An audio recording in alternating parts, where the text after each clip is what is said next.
Welcome back to Daytime, everyone. Old, tired cabinets can be a real eyesore. Instead of shelling out the big bucks for a total renovation, take the fast and easy route by painting. Here with us again is Jeff Monsein, owner of Splat Paint, and you have done remarkable work with these old, tired, white cabinets here. Thank you very much. Now, if we're going to give these a whole new look, we have to first find something that we can prop them up on, right? So you've got these little handy-dandy little plastic yellow things. Just to get it off the ground. Right, that way you won't get any paint on top of the table that you're working on. Okay, and we have to make sure that we take all our cabinets off. Well, this is a typical cabinet door, just a plastic white laminate cover. Yeah. And if you don't like it, or maybe it was brown or pink already and you didn't like the color that it was, you can actually paint them. Looks a lot like the ones I have at home. Aww. And they're kind of getting yellowy, so they need to be revamped. Okay, let's put that back. So there's a lot of things that you can do with them. I mean, but just like the switch plates we talked about a couple segments ago, you have to mask them out, like the back of this one. There's tape on the back of it so you don't get paint on the back. All right. And you sand them. Now, when you say you sand them, do you need a really fine sandpaper to do this? Okay, just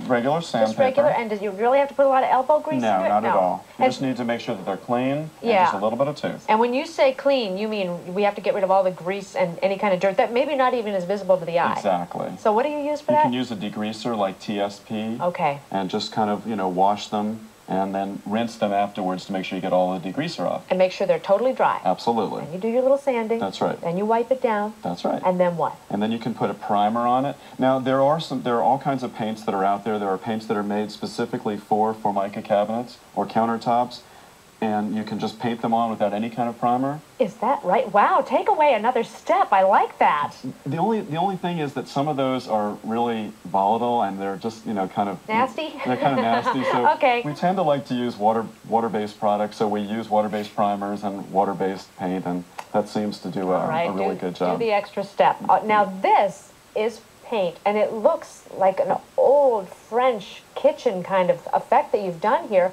How did you do this? Well, this is actually, last night it looked just like this one. Yes. And I basically painted it brown to begin with, and you can see the brown through the crackles.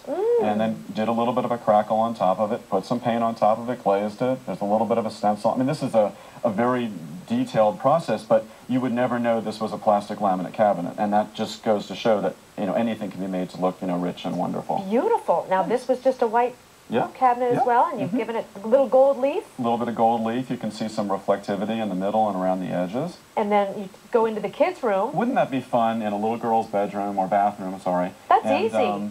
You paint it a wonderful pink color and glue some little, gems on it, and it's fun. Sure. And you've even taken a wood cabinet here, because this was somebody's regular wood cabinet, and they didn't want it to be, just one color anymore. And so here we made it a two-tone, and just showing you that you can do that. Is that just stain? How'd you do that? It's a water-based stain. Look at that. Isn't that cool? I'm thinking you have to have some skill to be able to do this, because you make this really look like wood grain.